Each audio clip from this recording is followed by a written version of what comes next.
Balik lagi di channel Sisi Lain Pekerja. Buat yang baru gabung channel ini, bahas hal-hal random yang gue ingin share ke kalian dan mudah-mudahan bisa bermanfaat buat kalian semua. Oke, di kesempatan kali ini gue mau membahas news ya, berita. Kenapa sih pasar kripto turun seminggu akhir ini lah, kurang lebih lah. Dan apa penyebabnya dan bagaimana menanggapi cara untuk kita tenang-tenang saja di pasar. Oke, sebelum masuk ke videonya jangan lupa teman-teman di subscribe dulu channel Sisi Lain Pekerja.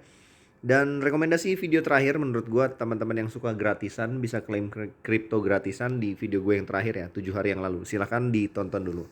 Oke, kita langsung masuk ke konten ya. Kita masuk ke koinvestasi.com. Jadi kalau teman-teman browsing-browsing, teman-teman silahkan cari aja, buka koinvestasi.com. Ini gue tidak disponsori oleh koinvestasi.com, tapi ini salah satu berita yang menurut gue mudah dibaca ya, dan dalam bahasa Indonesia gitu. Di sini ada artikelnya banyak ya, ini teman-teman bisa baca aja. Tetapi memang gue mau fokus kepada 3 hal ya. Ini yang pertama, Gensler, kita akan buka. Ketua SEC Gary Gensler sebut pasar kripto sarang skema Ponzi ya. Yang kedua, Binance US penarikan dan depositnya mau di stop. Dan yang ketiga, Binance diduga alirkan dana. Nah, kita baca sedikit ya. Sekali lagi teman-teman buka aja ke investasi.com. Di sini ada banyak banget artikel-artikelnya dan banyak-banyak yang sangat berguna buat gue. Dan apalagi buat teman-teman ya. Di news yang pertama, dan ini yang paling baru ya. Kita mundur ya. Jadi dari yang paling baru ke yang paling lama. 3 news yang buat pasar kripto turun. Yang pertama, Ketua SEC Gary Gensler sebut pasar kripto sarang skema Ponzi. Nah, di sini teman-teman bisa baca, ini lebih lengkap di sini. Dia ngomong seperti ini, teman-teman. Ini mengingatkan pada apa yang terjadi tahun 1920-an sebelum Undang-Undang Sekuritas Federal diberlakukan. Penipu, penjahat, penipuan, skema Ponzi, masyarakat dibiarkan mengantri di pengadilan kebangkrutan, kata Gensler dalam pidatonya. Menanggapinya, menurut gua memang si Gensler ini memang dulunya setahu gua, dan memang banyak yang tahu juga, ini tuh kadang menyerang kripto dan kurang suka dengan pasar kripto gitu. Jadi kadang memberikan statement-statement yang membuat pasar itu menjadi negatif gitu. Teman-teman di sini banyak bacanya. Di sini juga teman-teman perlu digarisbawahi ya di sebelah sini nih. Nah, ia juga menyebut Binance tidak transparan mengenai pihak-pihak yang menyimpan dana investor. Selain itu, Binance juga telah diduga memanipulasi perdagangan dari market maker terafiliasi. Nah, dia menyebut bahwa Binance ini nggak transparan gitu dan segala macamnya. Jadi salah satu yang buat market turun ini yang pertama. Dan kedua, kita mundur ke berita yang kedua. Binance US ini stop deposit sama withdrawnya ya pekan depan. Nah, teman-teman di sini bisa baca. Jadi gugatan pertama SEC itu tanggal 5 Juni ya 2023. Nah, di sini Binance US menggambarkan gugatan SEC sebagai membuat klaim tidak berdasar. Ini. Kemudian di sini yang paling pentingnya adalah di bagian ini ya. Dalam pemberitahuan tersebut, pertukaran akan menangguhkan semua penerimaan dan penarikan saluran fiat USD karena mitra perbankan akan menghentikan layanan mereka di Binance US pada tanggal 13 Juni.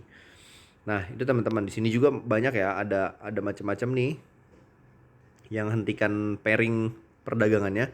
Tapi menurut gua untuk menanggapi video yang kedua ini atau berita yang kedua, ini kan Binance US ya buat teman-teman yang baru masuk kripto. Jadi Binance tuh kalau untuk di US ini aplikasinya beda ya dengan Binance yang kita pakai di Indonesia atau di negara-negara lain.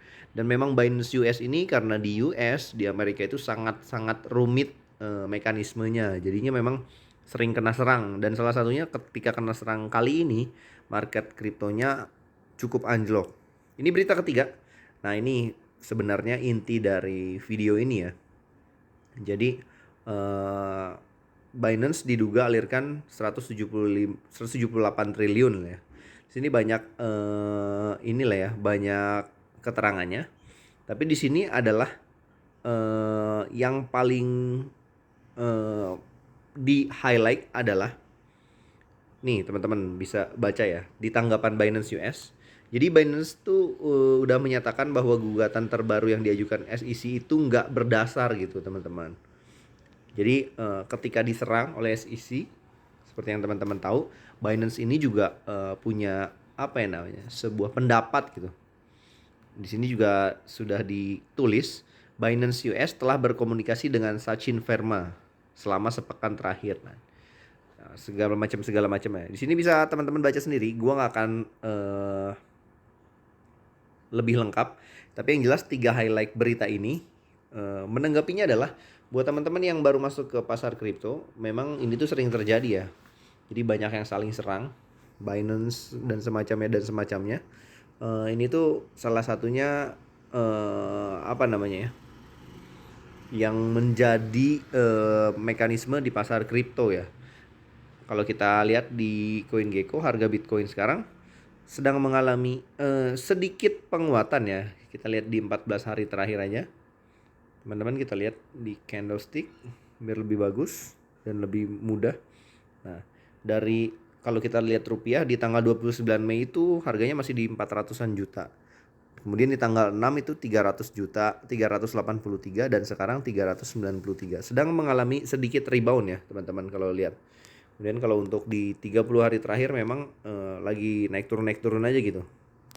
Dan sekarang ada di titik yang kurang lebih mirip di tanggal 24 Mei. Tapi menurut gue sih masih menganggap ini masih dalam performa yang cukup baik ya, koreksi-koreksi sedikit karena masih di 300 juta alias di 26 ribuan dolar ya. Dan ini tuh cenderung masih aman menurut gua. Oke, gitu aja videonya teman-teman. Ini soal news aja dan mudah-mudahan teman-teman yang masih ada di kripto nggak panik dan tetap dilakukan Dior ya, do your own research.